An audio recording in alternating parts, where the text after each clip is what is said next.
환영 인사하겠습니다. 할렐루야. 감사합니다. 여러분 고맙습니다.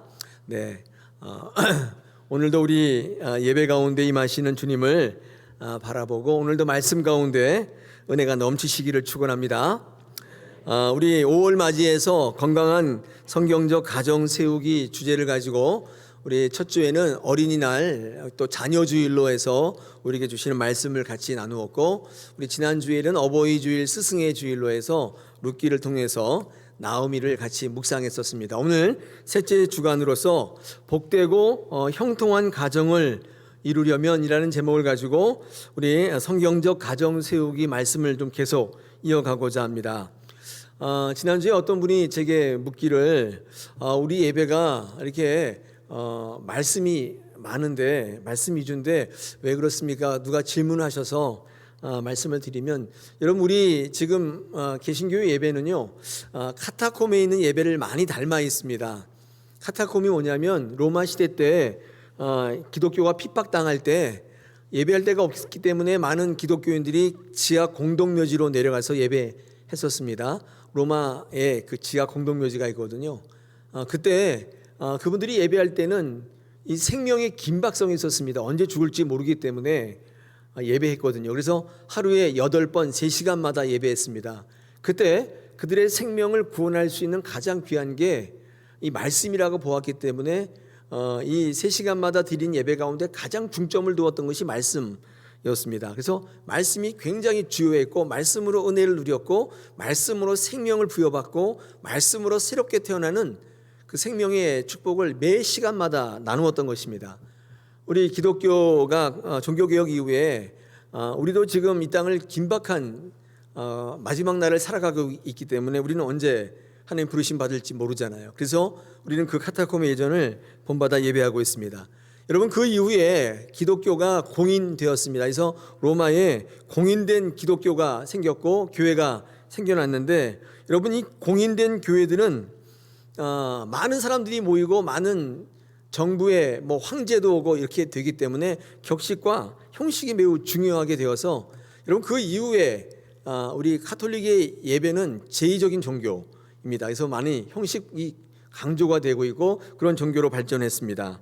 그래서 이 급박한 이 생명의 위기가 사라지고 안전이 보장되고 또 좋은 환경을 주신 주님께 나아가는 예전으로 예배 드리고 있습니다. 우리 종교개혁 이후에 저희 개신교회 예배는 급박한 구원의 긴박성, 또 이 생명에 장담할 수 있는 불확실성, 이런 걸 가지고 예배하기 때문에 무엇보다 우리에게 생명을 주시는 말씀에 위주해서 예배하고 있습니다. 오늘도 예배 시간에 말씀을 들으실 텐데 말씀이 여러분의 삶을 바꾸고 여러분의 생명을 주는 귀한 말씀 되시길 축원합니다. 오늘도 예배할 때 카타콤에서 예배하는 건 아니지만 그런 구원의 긴박성을 가지고 오늘 이 말씀이 아니면 안 된다, 그런 각오와 결단으로 예배에 임하시는 저와 여러분 되기를 원합니다. 자, 복되고 형통한 가정을 이루려면 어떻게 하면 좋을까? 우리 같이 말씀을 나눌 텐데, 그렇습니다. 사람들은 다 복받기를 원합니다. 오늘 1절부터 6절까지 복이란 단어가 굉장히 많이 반복되고 있습니다. 자, 그런데 우리가 원하는 것은 복인데 정말 우리가 받고자 하는 복, 예수 그리스도를 믿는 그리스도인들로서의 우리 성도들이 받고자 하는 복이 무엇인가를 한번 생각해 봐야 합니다. 그래서 오늘 복되고 형통한 가정을 말씀하기 전에 성경이 말하는 복이 무엇인지를 잠깐 같이 한번 나누기를 원합니다. 성경에서는 복을 뭐라고 말씀할까요? 오늘 본문에서 보니까 1절을 보니까 뭐라고 되어 있냐면 여호와를 경외하며 그 길을 걷는 거, 여러분 이거를 복이라고 이야기하고 있습니다. 이게 우리가 생각했던 복이랑은 조금 다를 수 있죠.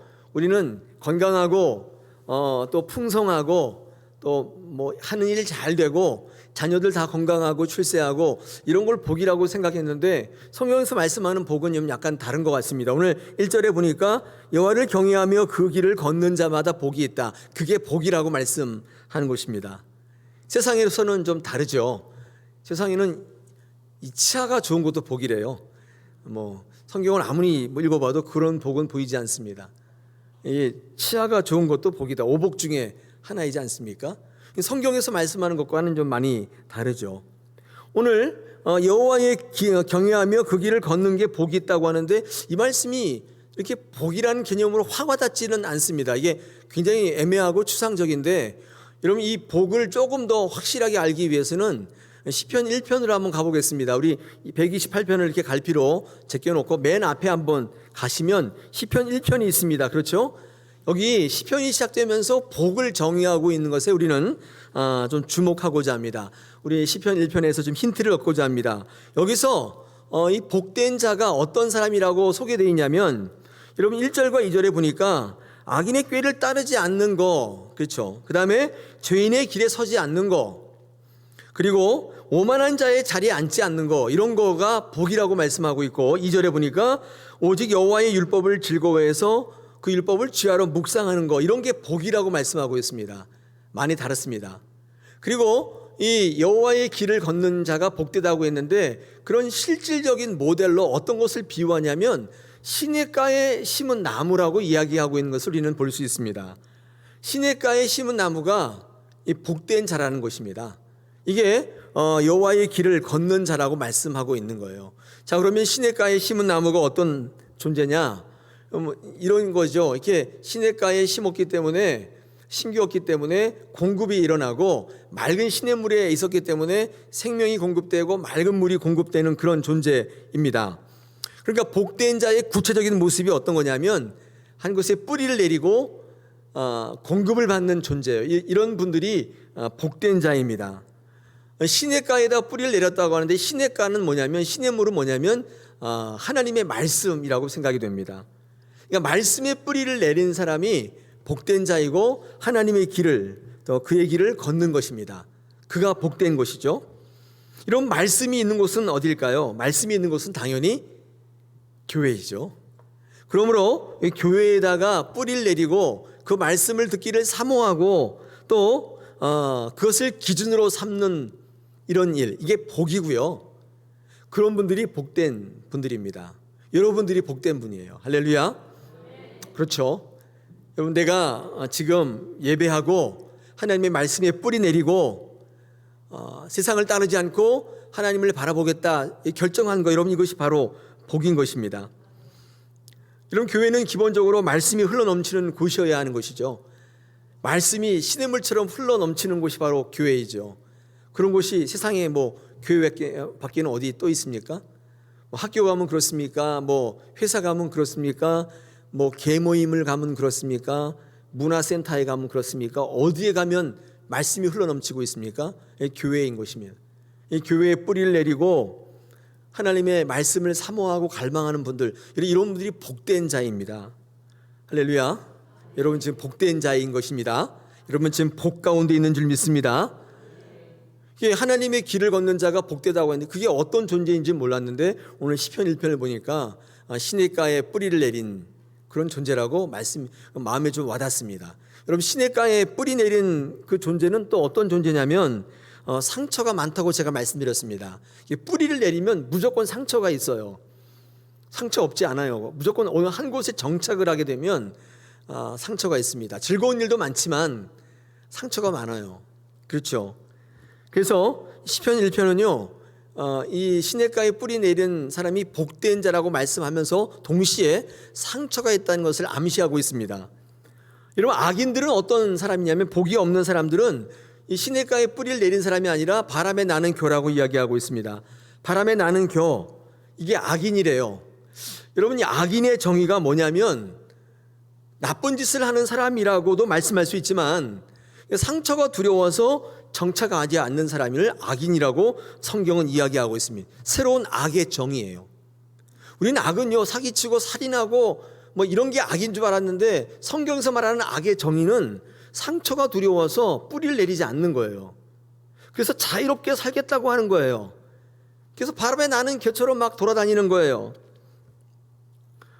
그러므로 어느 한 곳에 정착하기를 거부하는 거예요. 이게 악인이라고 이야기합니다. 여러분, 그게 왜 악인이냐면요 그런 생각 때문에, 상처를 두려워하는 마음 때문에 이 말씀이 주는 영양과 생명으로부터 분리되기 때문에 그렇습니다.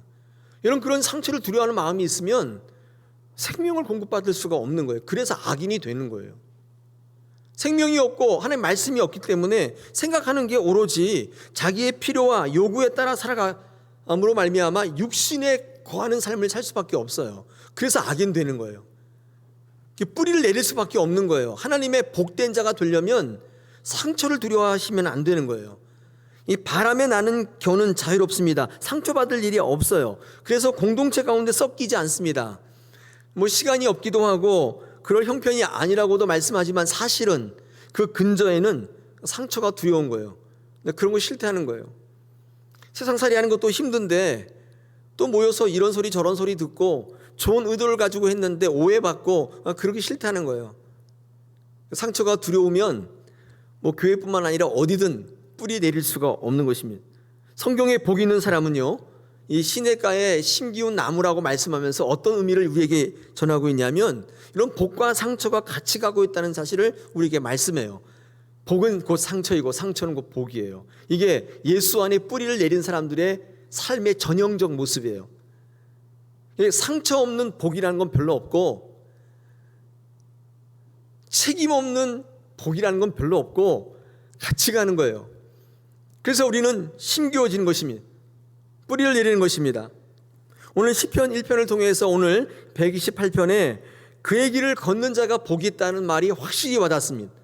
그게 어떤 인생인지를 오늘 말씀합니다.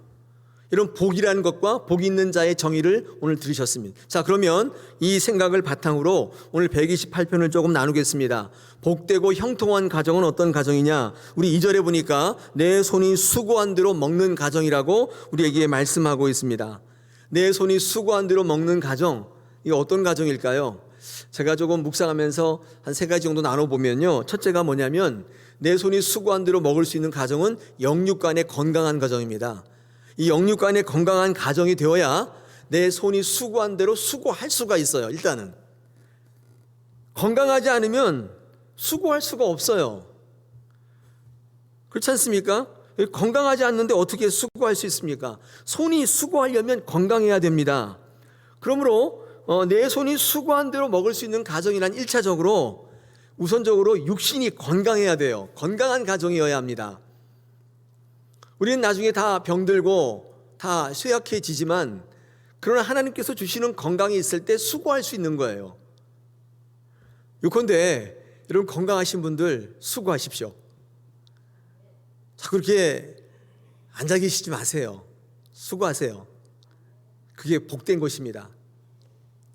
육신이 건강해야만 손이 수고할 수 있고 그래야 먹을 수 있는 가정인 것입니다. 여러분, 그래서 노동은 축복일 수밖에 없어요. 일하는 건 너무 축복인 거예요. 여러분, 일할 때 언제든지 그런 기회 주실 때 언제든지 일할 수 있는 그런 가정 복된 거죠. 기회가 왔는데 건강이 없어서 일하지 못한다면 얼마나 불행한 일입니까? 일할 수 있는 기회가 주어졌을 때 일할 수 있는 기본적 배경, 건강이죠. 건강하기 때문에 얻는 복이 바로 노동이에요. 나는 무슨 일이 이렇게 많어? 그렇게 얘기하지 마세요. 복인 줄 아세요. 일하고 싶어도 일하지 못하는 분들이 그냥 널렸어요. 일하고 싶어 죽겠어요. 그래도 없어요. 일이 너무 많은 분들 복 받으신 분이에요. 할렐루야. 건강하시기 때문에 복 받은 거예요. 손이 수고할 수 있어요. 언제든지 먹을 수 있단 말이에요. 뿐만 아니라 영적인 건강도 마찬가지입니다. 영육간에 건강해야 되는데 이 가족들 간에 보니까 육신의 건강은 너무 좋은데 영적으로 병든 가정도 있습니다. 여러분, 이럴 때 내 손이 수고한 대로 먹을 수가 없어요. 영적으로 병든 가정들이 얼마나 많이 있습니까? 영적으로 병들었다는 건 뭘 의미하냐면 이런 겁니다. 여러분, 인간을 구성하는 요소는 육신만 있는 게 아니라 영이 있어요. 영이 같이 있어요.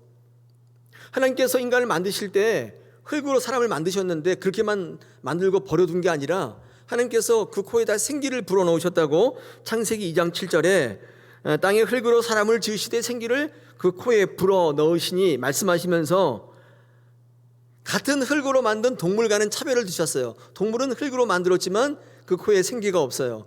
인간과 확실히 차이 납니다. 인간의 코에 불어넣은 이 생기, 여러분, 이 생기가 뭐냐면 하나님의 호흡입니다. 하나님의 호흡이에요. 하나님께서 이 땅의 모든 것들 다 만드셨지만 창조하지 않은 유일한 것이 바로 이 호흡이에요. 여러분의 코에 불어넣은 생기는 하나님이 창조한 게 아니라 하나님의 것이 들어와 있어요. 여러분이 얼마나 귀한 존재예요. 창조된 존재인데 창조하지 않은 전 우주 만물을 통틀어서 창조하지 않은 한 가지 유일한 거, 그 생기, 하나님의 호흡이 여러분의 코에 들어와 있어요. 이 생기가 영이에요. 그 영이 있는 자들은요, 하나님을 예배할 수 있어요. 하나님께로 돌아간다고요. 하나님의 것이기 때문에 하나님께로 돌아가게 되어 있습니다. 동물은 그게 없어요. 똑같이 흙으로 만들었지만 차이가 있다면 우리 안에는 영이 있고 동물 안에는 영이 없어요. 저는 성경을 읽을 때 가장 은혜로운 단어 가운데 하나가 아까 제가 읽어드린 말씀 있잖아요. 흙으로 사람을 지으시되 생기의 코로 불어넣으셨다. 그죠? 코에 불어넣으셨다. 이때 이 불어넣다는 말을 가장 좋아합니다. 이 불어넣다는 말은요, 바이예파라는 히브리 단어인데 이게 이제 나파에서 온 단어인데 이게 왜 은혜롭냐면요, 이 사람의 코에 생기를 집어넣었다 이렇게 할 수도 있잖아요. 실제로 집어넣다는 단어가 따로 있거든요. 근데 그렇게 안 하고 하나님께서 직접 불어넣으셨다라고 말씀합니다. 집어넣었다면 하나님이 창조된 것을 넣은 거잖아요. 근데 불어넣었다는 것은 하나님의 것이 들어왔다는 뜻입니다. 우리 인간은요, 하나님의 것을 받아 누리는 존재예요. 하나님의 영이 우리 안에 있는 존재예요. 하나님의 영이 있는 존재는요, 하나님을 바라보고 하나님을 추구하게 되어 있고 하나님께 예배하게 되어 있습니다. 아무리 강아지가 예쁘고 고양이가 예뻐도 그들은 예배하지 않아요. 왜냐하면 영이 없기 때문이에요. 우리 인간만 할 수 있는 특징이에요. 예배하지 않으면 인간과 동물이 차이점이 별로 없어요. 영이 없으면 그런 존재가 돼요. 성경에서 가장 은혜로운 말 불어넣으셨다 입니다. 그 호흡이 바로 영인 거예요. 여러분, 근데 이 영이 병들게 되면, 작동하지 않으면 하나님을 바라보지 않게 돼요. 하나님을 사모하지 않게 돼요. 예배하지 않게 돼요. 육신은 건강한데 영이 병들면 어떤 현상이 있냐? 매일 세상 것만 바라봐요. 매일 세상 것만 목적 삼아요. 하나님을 바라보는 기능이 죽은 거예요. 병든 거예요. 그게 작동을 안 하는 거예요. 그래서 온전히 육적으로만 살아가는 존재가 돼요. 육신으로 살아가는 인간의 전형적 모습, 세상 것을 추구하며 살아요. 예배 같은 데 의미를 두지 않습니다. 마치 동물의 삶과 비슷해요. 여러분, 그 동물의 왕국 같은 데 보세요. 여기 들판에 막 뛰어다니는 사자 보세요. 이 약육강식의 원리에 따라서 힘이 있는 자, 힘 없는 자가 구분되어지고 먹는 거, 입는 거, 잠자는 거, 이걸 위해서 모든 삶을 살아가요. 여러분, 그게 동물의 삶이잖아요.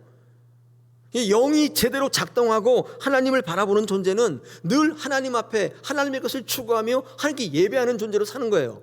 이 영이 죽어버리면, 이게 작동을 하지 않으면, 이게 건강하지 않으면, 병들면 우리가 수고한 대로 우리의 것을 수고한 대로 먹을 수 있는 그런 존재가 아닌 것입니다. 매일 세상에 세파에 끌려다니면서 거기가 움직이는 대로 살아갑니다. 경기가 좋으면 잘했다가 경기가 나쁘면 폭삭망합니다.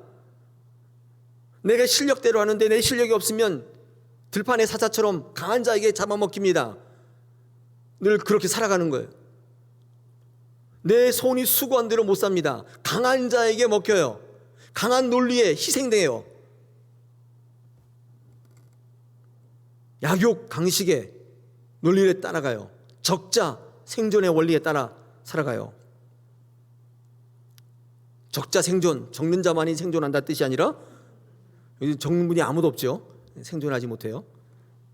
적자 생존, 강한 자만이 살아남는 것이며, 그런 시대에 그런 분위기에 편승해서 영이 죽어버리면 그 원리에 따라 살아가는 것입니다. 여러분, 영적으로 병들면 여러분 손이 수고한 대로 먹을 수가 없어요.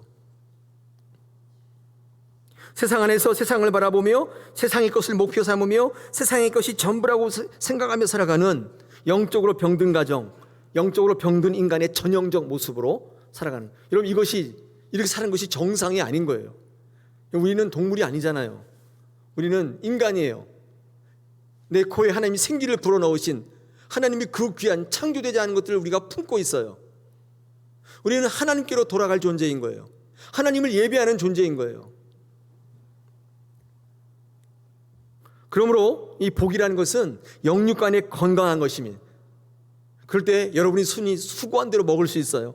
일할 수 있는 육신의 건강, 하나님을 바라보며 그것을 지향하는 영적 건강, 이 두 가지가 같이 갈 때 성경적 가정이 되는 거예요. 복되고 형통한 가정이 되는 줄 믿습니다. 저 여러분 그런 가정이었으면 좋겠습니다. 육신은 건강한데 영적으로 병든 가정, 병든 성도, 그게 아니라 이 두 가지가 건강해서 내가 어떤 일을 하든지 수고한대로 먹을 수 있는 귀한 가정 되시기를 축원합니다. 또 내 손이 수고해서 먹을 수 있는 가정이라는 것은 은혜가 충만한 가정이죠. 요행이나 우연을 기대하는 게 아니라 은혜를 기대하는 그런 가정을 의미합니다. 내 손이 수고한 대로 먹을 수 있는 복이라는 것은요, 하나님께서 은혜를 주셔야 먹을 수 있는 복입니다. 사실 내가 어떤 일을 했을 때 그거대로 어떤 일이 벌어진다는 것은 그게 은혜의 결과예요. 여러분의 실력의 결과가 아니에요. 여러분 살아보시니까 알잖아요. 여러분 의도해서 열심히 수고하고 노력하니까 그대로 됩니까? 죽어라 공부하고 죽어라 사업하고 열심히 노력해보니까 내가 의도한 대로 그렇게 먹을 수 있었습니까? 한번 돌아보십시오. 그렇지 않잖아요. 내가 수고한 대로 먹을 수 있게 되는 것은 그런 게 아니라 하나님의 은혜를 주실 때 가능했던 일이라는 사실을 우리 지금 알게 된 것입니다. 이 은혜, 이런 분을요 은혜주의자라고 해요. 오직 은혜로 사는 거예요. 여러분, 근데 은혜주의의 반대말이 한탕주의예요. 한방주의. 내 수고한 대로 먹을 수 있는 복은요, 한탕주의, 한방주의로 얻는 복이 아닙니다. 여러분, 하나님이 주시는 복의 특징은요, 먼저 우리로 하여금 수고케 하시는 그런 절차를 밟게 하세요. 하나님께서 우리에게 주시는 복은, 은혜는 먼저 우리로 하여금 수고하게 만들어요. 눈물과 땀을 흘리게 만드세요. 그것을 요구하신다고요. 그 결과로, 은혜로 그 결과를 기다리게 하세요. 농부와 비슷해요. 농부가 이 많은 수확을 얻으려면 먼저 수고해야 돼요. 김 메고 뭐 심고 잡초하고 다 약도 뿌리고 쓰로도 내주고 매일 가서 돌봐야 돼요.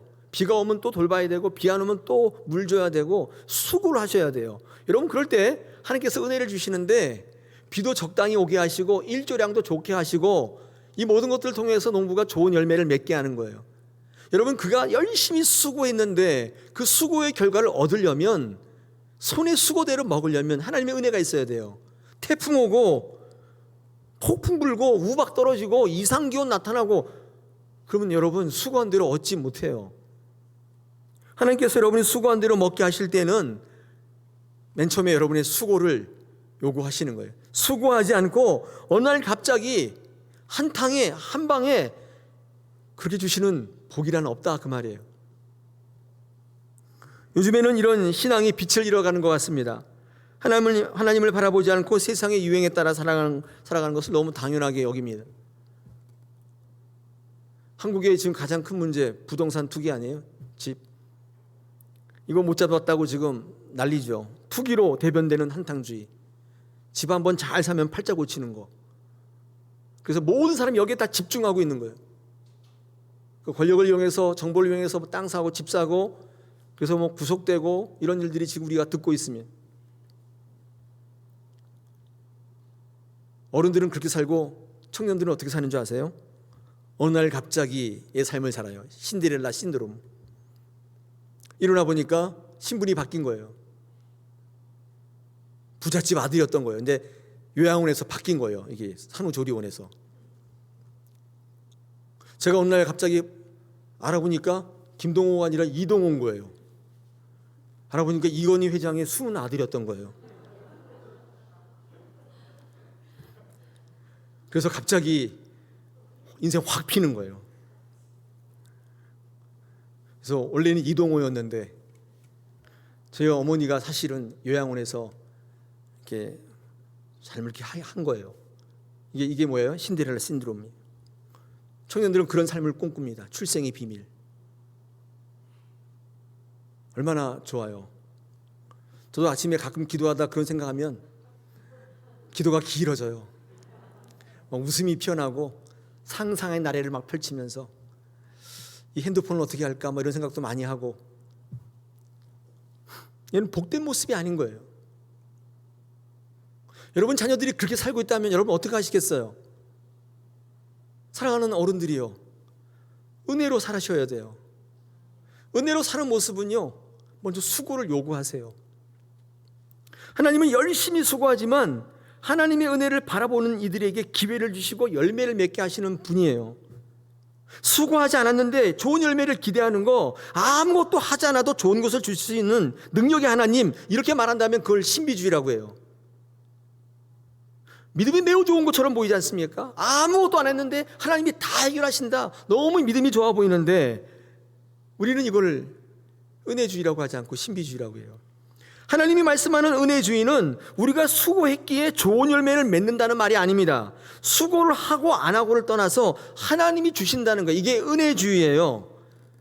하나님이 하신다는 거예요. 그러면 왜 수고를 하느냐?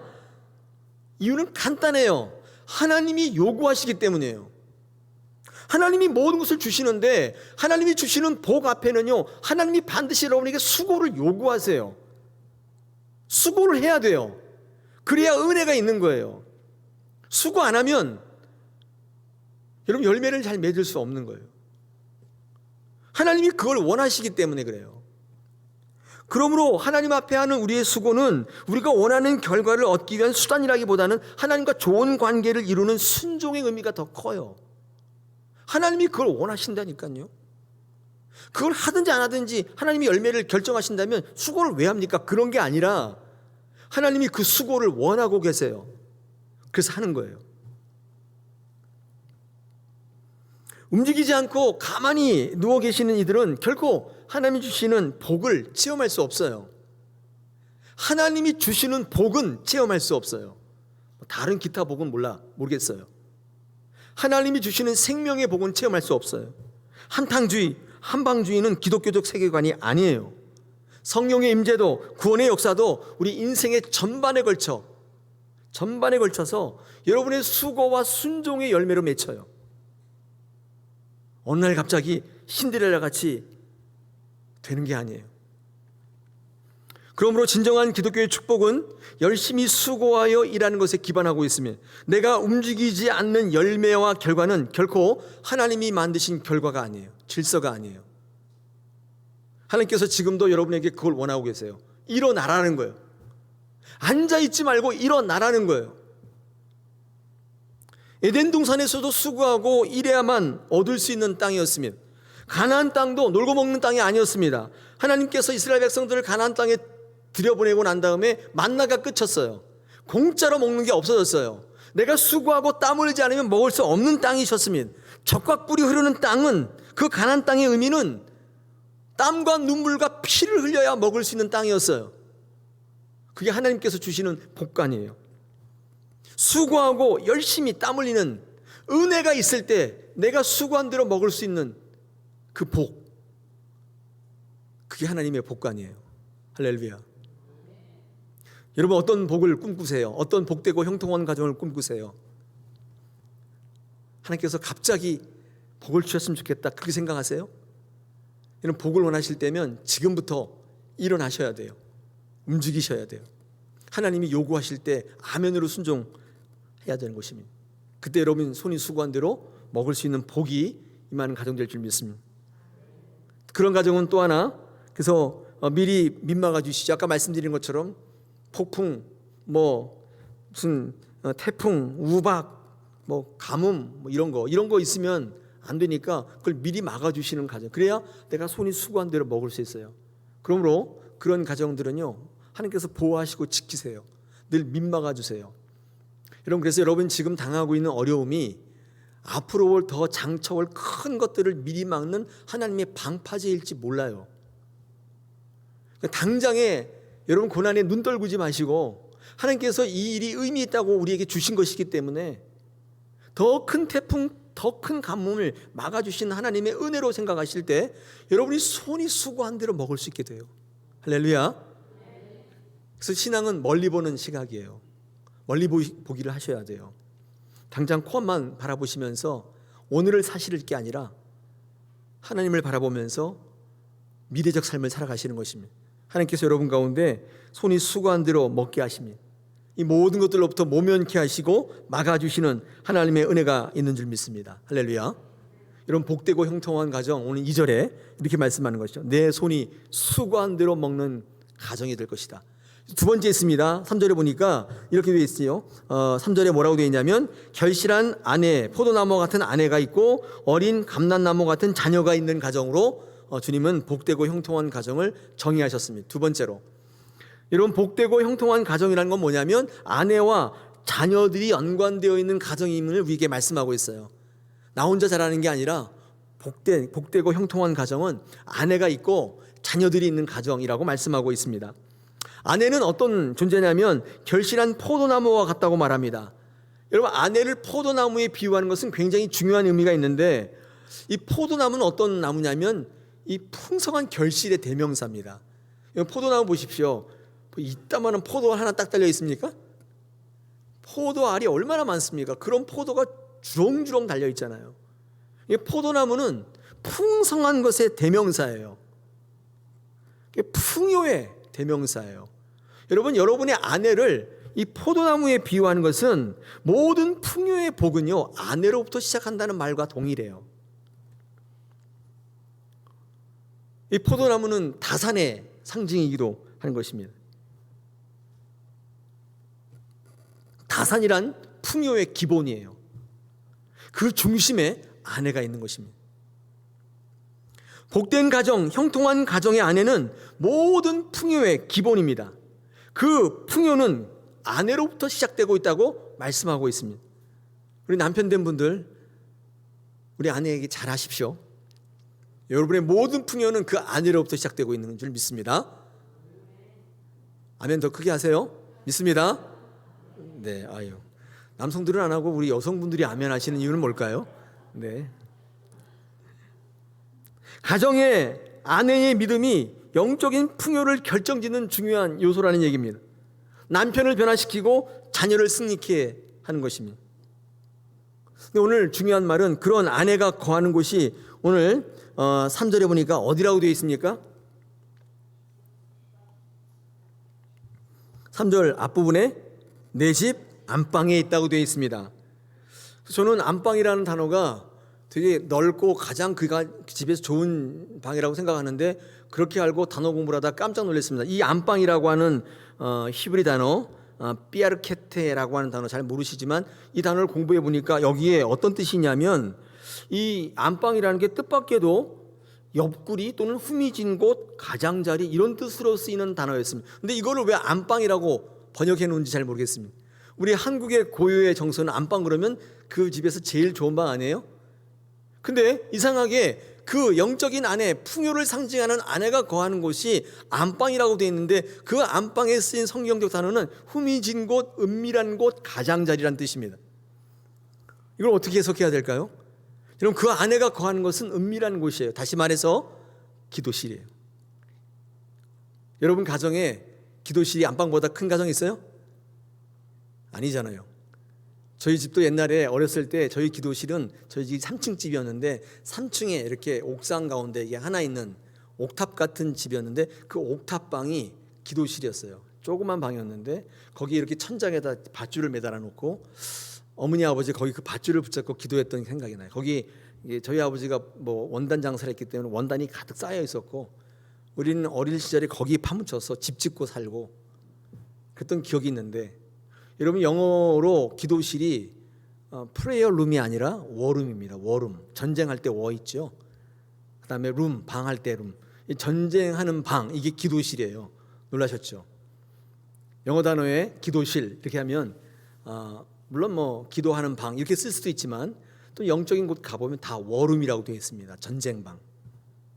전쟁하는데요, 거기가. 아내는요, 그 워룸에서 이 풍성의 복을 위해서 기도로 싸우는 전사인 거예요.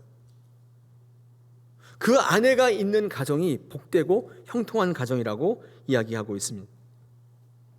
또한 자녀들은요, 감람나무라고 합니다. 감람나무의 특징은 더디 자라지만은 그 수명이 1000년 이상 가고, 이 감람나무가 열매를 맺으려면 적어도 7년은 기다려야 하지만 한 번 자라나면 15년 이상 성장하려면 걸리는, 기다림과 인내가 요구하는 그런 나무입니다. 그러나 다 자란 감람나무는 1년에 열매를 0.5톤 정도를 맺게 하고, 그 열매에서 나오는 올리브유는 요리를 하는데, 또 불을 밝히는데, 가죽을 부드럽게 하는데 뭐 다방면으로 쓰여요. 여러분, 그래서 이 자녀를 이 감람나무라고 얘기한 거는 어디다 내놔도 쓸모 있는 인간이에요. 그런 자녀예요. 이 감람나무가, 이 나무는 뭐 장식용으로, 또 집 짓는 제목으로, 가정용 가구로 사용되고, 그 껍질은 상처에 바르는 약으로, 또 위나 창자에 염증이 있을 때 먹는 수렴제나 해열제로도 사용되고, 어디 하나 버릴 게 없는 나무라고 그래요. 어디를 가나 쓸모 있는 존재. 이런 복되고 형통한 가정은요, 그 자녀들이 그런 존재예요. 그러므로 자녀들이 감람나무와 같다는 것은 건강하게 자란다는 의미도 있지만, 세상에서 능력 있는 그리스도인들로 유익한 존재로 자라나는 가정인 거예요. 여러분의 자녀들을 꽃이나 잎이 화려하고 무성한 그런 화려한 존재로 키우려고 하지 마시고, 세상에 어디다 내놔도 유익한 존재, 나라와 민족과 교회를 위해서 쓰임받고 거기에 헌신할 수 있는 그런 자녀로 키우십시오. 다 컸다고요? 그러면 손주들 그렇게 키우세요. 참 복된 가정인 것입니다. 형통한 가정이 되는 것입니다. 할렐루야. 그런 게 뭐가 있을까요? 많죠. 뭐 사람 생명을 살리고, 이웃을 돕고, 뭐 소방관들, 이런 분들 보면 참 수고하지 않습니까? 남들의 생명을 위해서 물 막 뛰어드는 이런 분들, 경찰관, 다른 사람들 구하다 순직도 하고, 군인들, 나라를 지키기 위해서 온 전생애를 다 드리고, 의사들, 그런 거 한다 그러면 적극적으로 밀어주세요. 목사, 죄송합니다. 영혼을 살리기 위해서 애쓰는 사람들, 목회한다 그러면 막 도시락 싸들고 다니면서 막 말리시고 고생한다고. 여러분 자녀를 화려한 자녀라기보다는 귀한 열매 맺는, 어디다 가도 쓰임받고 누군가를 돕는 그런 귀한 자녀로 양육하시길 축원합니다. 복되고 형통한 가정 될 겁니다. 세 번째, 마지막으로 오늘 5절에 보니까 이렇게 말씀합니다. 복되고 형통한 가정은 여호와께서 시온에서 내게 복을 주시고 내 평생에 여호와의 번영을 보는 가정이라고 말씀하고 있습니다. 여러분, 여호와를 경외하며 그 길을 따라 걷는 아름다운 가정을 지금 복을 받는 자, 복된 자의 모델로 제시한 이후에, 여러분 오늘 5절에서 뭐라고 말하냐면 그 복이요 하나님께로부터 온다는 사실에 주목하고 있습니다.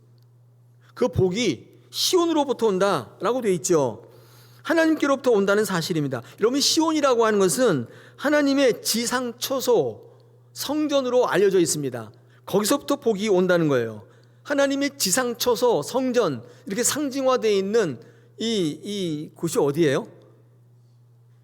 저는요 교회라고 생각이 듭니다. 교회. 아무리 강조해도 지나침이 없는 신앙, 교회 중심적 신앙이에요. 교회에서 복이 온다고 말씀합니다. 교회 중심적인 신앙을 갖고 있는 그 가정이 복되고 형통한 가정이에요. 여러분, 교회를 떠난 신앙 생활 어떨까요? 편하고 좋을지는 모르겠는데 복과 형통과는 거리가 좀 있을 수 있어요. 여러분, 교회에 떠나서 혼자 신앙생활 하려는 분이 꽤 있지만 그 이유를 물어보면 교회가 타락하고 세속화되고 성도의 삶이 시원찮아서 나는 그런 교회 다니는 것보다 나 혼자 교회 생활 하겠다, 신앙생활 하겠다, 이런 분들이 제법 있죠. 여러분, 그러나 교회가 타락하고 성도가 세속화되어도 교회는 여전히 거룩합니다. 왜냐하면 하나님이 거룩하시기 때문에 그래요. 우리 저랑 같이 공부한 분들은 왜 교회가 거룩한지 알고 있어요. 이걸 모르는 분들은 교회 겉모습을 봅니다. 교회가 타락하고 세속화되었기 때문에 나는 교회 다니지 않겠다고 말씀하는 분은 교회의 거룩성이 어디에 있는지를 잘 모르셔서 그래요. 사람에게 있는 게 아니에요. 제도와 어떤 체계에 있는 게 아니에요. 하나님 자체가 거룩하시기 때문에 교회는 어느 시대를 막론하고 항상 거룩했습니다. 그러므로 복되고 형통한 가정은 교회 중심적인 신앙을 갖는 가정인데, 그래서 이 교회의 어떤 모습에도 불구하고 사람과 공동체의 완전함을 쫓는 게 아니라 하나님의 온전함과 거룩함을 쫓는 가정입니다. 그래서 그들은 항상 교회 안에 거하기를 소망하는 거예요. 거기가 복되고 형통한 가정이라고 말씀합니다. 이러면 교회를 배제하는 신앙생활은 그 공동체가 뭐 세속화되든지 불완전하든지 뭐 성도들이 미숙하든지 어쨌든지 간에 결과적으로 교회를 배제하는 신앙은 결론적으로 하나님을 떠나게 되어 있습니다. 무조건 하나님을 떠나게 되어 있어요. 제가 성경 읽다가 그런 구절들을 몇 구절 만나게 되는데, 여러분 출애굽기, 민수기 같은 걸 보면요, 이 모세가요 위대한 민족의 지도자이긴 한데 잘못을 할 때가 몇 번 있어요. 특히 눈에 띄는 잘못이 뭐냐면, 민수기 보면 이 모세가 구스 여인을 취하는 그런 사건이 벌어집니다. 구스 여인은 이방 여인이에요. 이방 사람들과 결혼하지 말라고 모세가 율법을 받고 선민 공동체를 유지하는 책임을 부여받은 모세가 어떤 짓을 했냐면, 소위 말하는 바람을 핀 거예요. 아리따운 구스 여인을 취했다 그 말이에요. 얼마나 잘못한 거예요. 그래서 미리암과 아론이 그런 모세를 비난합니다. 근데 참 재미있는 거는 잘못을 한 모세는 벌을 안 받고 그것을 지적한 미리암과 아론이 벌을 받아요. 뭉둥병에 걸려요. 그게 지금 이상한 일이지 않습니까? 제가 너무 신기해서 성경을 계속 들여다봤죠. 이게 웬일인가를 봤더니, 이런 미리암과 아론의 비난하는 것의 핵심은 모세가 구스연을 취했다는 사실에 있지 않고 이 모세가 갖고 있는 독보적인 지휘권, 지도권, 이것을 비난하는 것이었습니다. 다시 말해서 모세를 비난하는 것이 아니라 그것을 허락하신 하나님의 정책에 대하여 그분의 거룩하신 계획과 선하심에 대해서 반기를 들고 그것에 대해서 비방하고 하나님 자체를 비방하는 거였어요. 그래서 결과적으로는요, 하나님을 떠나게 돼요. 모세의 거룩하지 못한 것을 비방하는 게 아니라 그것 때문에 하나님을 떠나기로 결정하는 게 되는 거예요. 여러분, 우리의 거룩함은 사람에게 있지 않습니다. 하나님께 있는 거예요.